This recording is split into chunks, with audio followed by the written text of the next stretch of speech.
हरे कृष्णा। सभी का स्वागत है। भगवत गीता का सुंदर पाठ आप श्रवण कर रहे हैं। श्री कृष्ण स्वयं हमें दिव्य ज्ञान दे रहे हैं। अध्याय नंबर आज 12 शुरू होगा। 11वां अध्याय पूर्ण हो चुका है जिसका शीर्षक था भगवान का विराट रूप। अब 12वां अध्याय शुरू हो रहा है आज, जिसका शीर्षक है भक्ति योग। तो जो 11वां अध्याय था उसमें भगवान ने हमें क्या क्या बताया। भगवान ने अपने ऐश्वर्य बताए पहले, उससे पहले वाले अध्याय में। फिर भगवान ने अपना विराट स्वरूप दिखाया।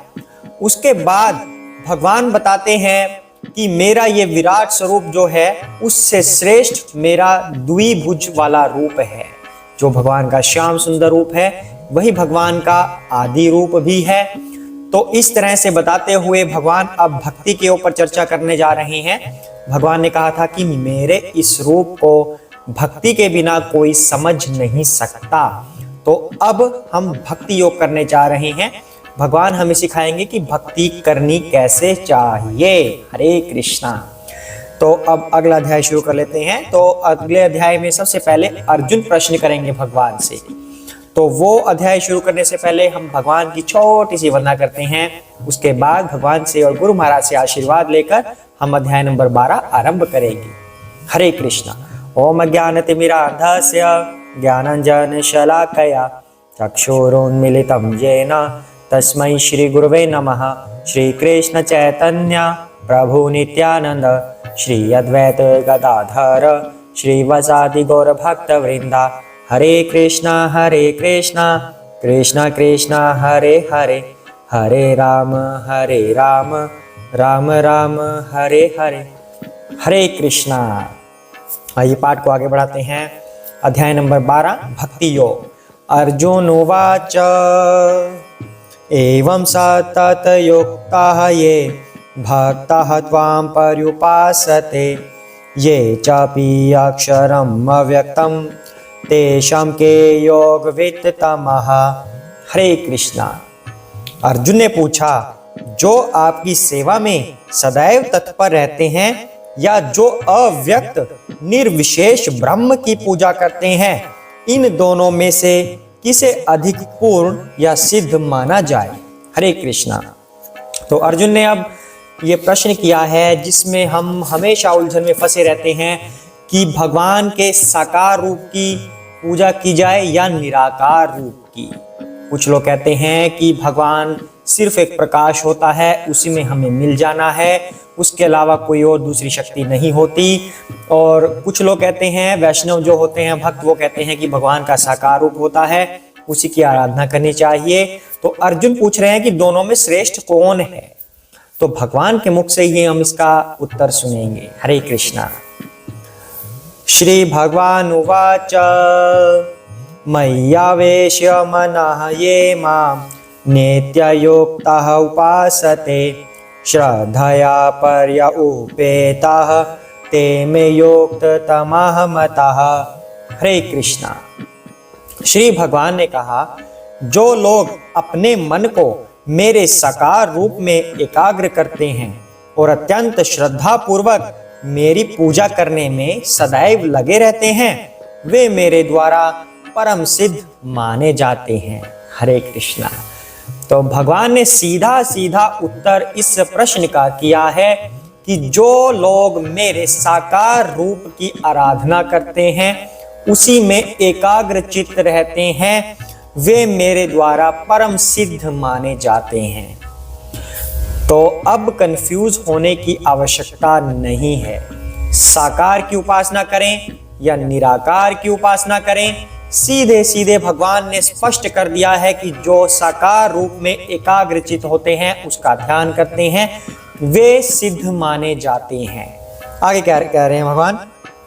ये तो अक्षरम निर्देश्यम अव्यक्तम पर्युपासते सर्वत्र गम चिन्त्यम च कूटस्थम अचलम ध्रुवम सन्नियम्येन्द्रियग्रामं सर्वत्र सम्बुद्धयः ते प्राप्नुवन्ति मामेव सर्वभूतहिते रतः। हरे कृष्णा। लेकिन जो लोग अपनी इंद्रियों को वश में करके तथा सबों के प्रति समभाव रखकर परम सत्य की निराकार कल्पना के अंतर्गत उस अव्यक्त की पूरी तरह से पूजा करते हैं जो इंद्रियों की अनुभूति के परे है, सर्वव्यापी है, अकल्पनीय है, अपरिवर्तनीय है, अचल तथा ध्रुव है। वे समस्त लोगों के कल्याण में संलग्न रहकर अंततः मुझे प्राप्त करते हैं। हरे कृष्णा। भगवान ने पहले बताया कि जो लोग मेरे साकार रूप में एकाग्रचित रहते हैं, मेरा ही ध्यान चिंतन करते हैं, वे सिद्ध हैं। दूसरी बार अब भगवान कह रहे हैं कि जो लोग निराकार में लगे होते हैं वो अपनी इंद्रियों को वश में करते हैं, सबके प्रति समान भाव रखते हैं, समाज के कल्याण में लगे रहते हैं, समस्त लोगों के कल्याण में रहने के बाद वो अंततः मुझे प्राप्त करते हैं। तो इसका मतलब क्या बना? अब या तो भगवान के साकार रूप की आराधना कर लो या निराकार की कर लो, दोनों को भगवान मिलेंगे। अब लड़ाई झगड़ा नहीं करना कि तुम साकार को क्यों मानते हो, तुम निराकार को क्यों मानते हो। दोनों ही अपनी अपनी जगह भगवान की आराधना कर रहे हैं, लेकिन इनमें फर्क क्या है वो आने वाले श्लोकों में हमें पता चलेगा। फिर आप निर्णय ले सकेंगे कि आप किस साइड जाना चाहते हैं, साकार रूप की तरफ या निराकार रूप की तरफ। भगवान दोनों को मिलेंगे, ये बात कंफर्म कर दी श्री कृष्ण ने कि चाहे मेरे निराकार रूप की उपासना करें या मेरे साकार रूप की, मुझे वो प्राप्त अवश्य करेंगे।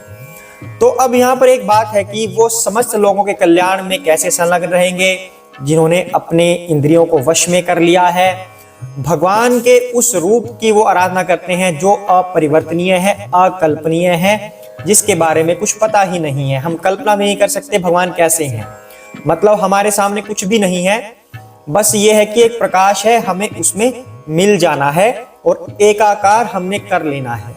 इस तरह की हमारी धारणा होती है और उसके अनुसार हम आराधना में लगे रहते हैं कि हमें प्रकाश के साथ मिल जाना है, एक हो जाना है, फिर हम यहाँ से मुक्त हो जाएंगे, ऐसी भावना रहती है।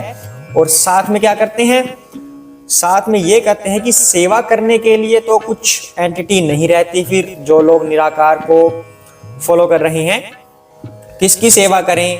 भगवान का तो कोई साकार रूप उनको नजर नहीं आता, क्योंकि उसका तो वो त्याग चुके हैं, वो निराकार को ही मान रहे हैं। तो फिर सेवा किसकी करें? जो आत्मा होती है, आत्मा का भोजन क्या है? सेवा करना, प्यार देना, प्यार प्राप्त करना, रस देना, रस प्राप्त करना, ये आत्मा की खुराक होती है। लेकिन जब वो भगवान की सेवा नहीं कर पाते तो वो ये खुराक कहाँ से प्राप्त करते हैं? समाज कल्याण से।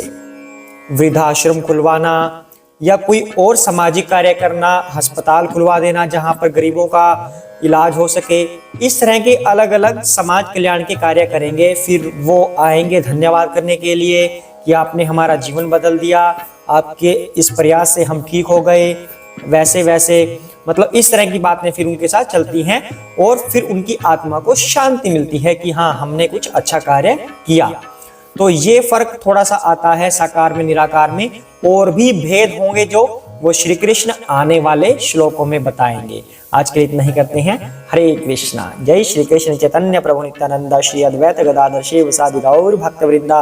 हरे कृष्ण कृष्ण कृष्ण हरे हरे, हरे राम राम राम हरे हरे। हरे कृष्ण।